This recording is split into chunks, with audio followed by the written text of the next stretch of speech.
But I think the three biggest companies that are going to move here in the next few years are going to be Tesla, Amazon, and Apple. So think of this as mobile kind of in 2005. This is that big of a shift that's coming up around artificial intelligence, robotics, and augmented reality. Paul, we're calling you the bear, but I think that's a little strong, don't you? I mean, you're cautious on tech, but I'm looking at your notes. You like the FANG stocks here. So how do you characterize your view of the market? Sure. The way I look at it is I agree that tech companies have superior fundamentals, and so they deserve to be outperforming.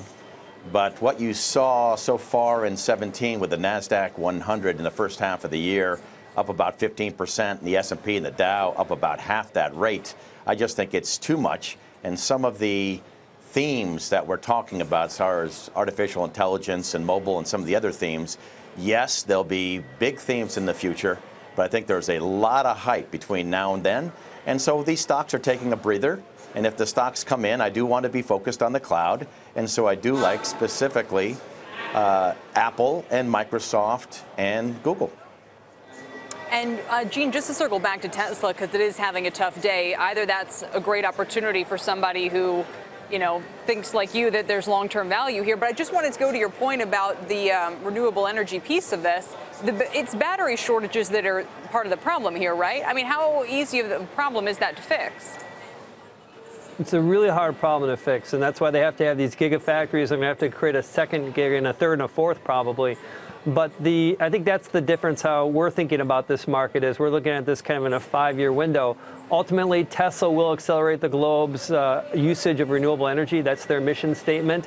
And they're going to have a car that's going to come out at the end of this month, the Model 3, that I think is much cheaper than what people actually think. I know everyone thinks that the Model 3 is more of a mass market car. But I think that the combination of what they can do on the batteries and what they can do having a great consumer car is going to quickly turn the sentiment around on this stock. Paul, again, I'm back to your notes here. I mean, your cloud investment aside, you're looking at a couple of companies here for possible trades that I find interesting. Fitbit and Snap. That's interesting. Yeah, so what I try to do is I try to have about 80% of my tech portfolio in, I don't want to say the obvious leaders, but leaders in themes like cloud computing I like. So that's where you get your FANGs. I try to have about 20% of the portfolio actually in stocks that I think the pendulum is swung to grossly oversold.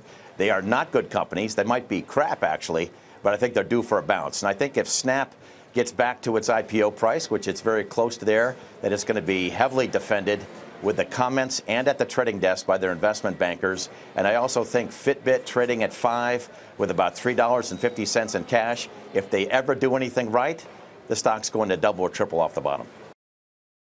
Hey there, thanks for checking out CNBC on YouTube. Be sure to subscribe to stay up to date on all of the day's biggest stories. You can also click on any of the videos around me to watch the latest from CNBC.